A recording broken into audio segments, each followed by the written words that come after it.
If you're finishing faster than you'd like, you're not alone. But did you know that not all premature ejaculation is the same? And the treatment varies depending on the underlying cause. I'm going to cover that in this video, so stick around.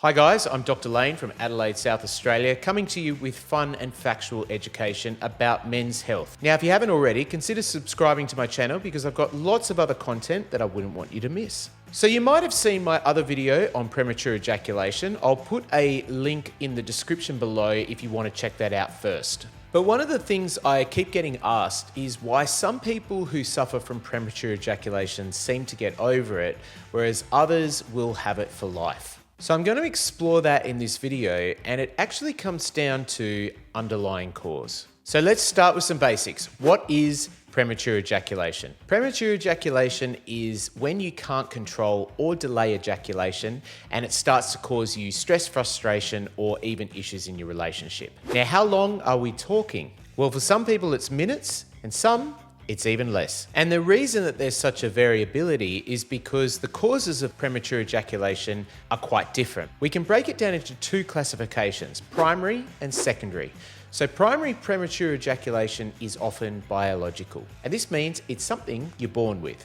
It's been linked to chemical pathways within the nervous system, specifically one called serotonin, which is a neurotransmitter.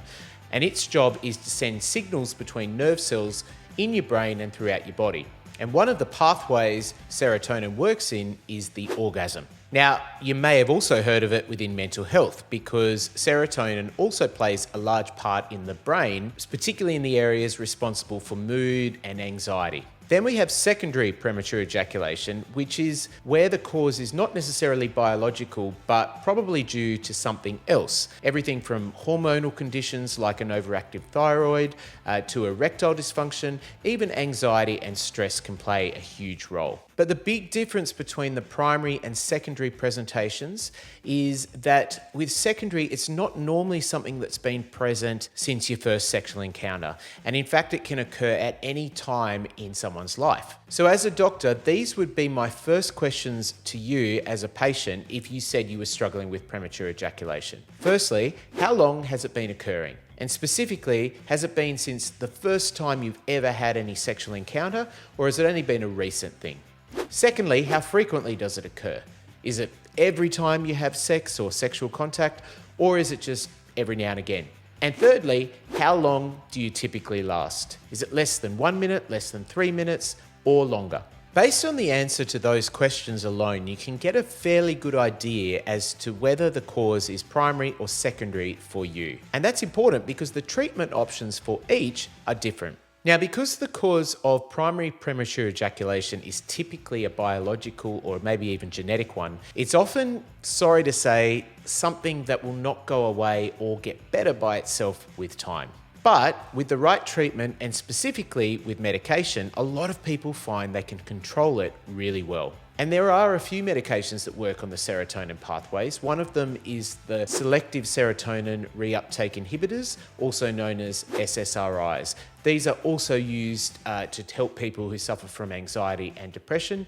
And one of the common side effects that people experience is delayed orgasm. But there are also some other treatments that don't involve tablets. So one of those is numbing creams, and that reduces the sensitivity of the skin around the penis, which can help to delay the orgasm.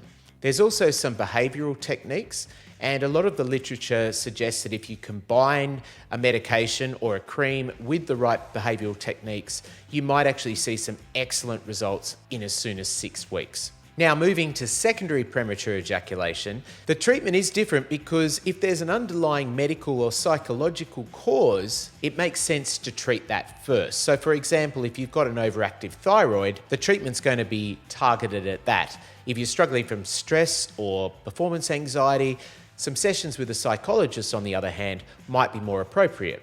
Whatever the right treatment for you, my main message is find a doctor who has an interest in men's health, who you can talk to and who you can trust to give you the best advice. Now, if you haven't seen some of my other videos, check them out. I'm putting a link on the screen right now. And don't forget, if you haven't subscribed, please hit that button so you can stay up to date with my new content. Stay healthy, guys. I'll see you soon.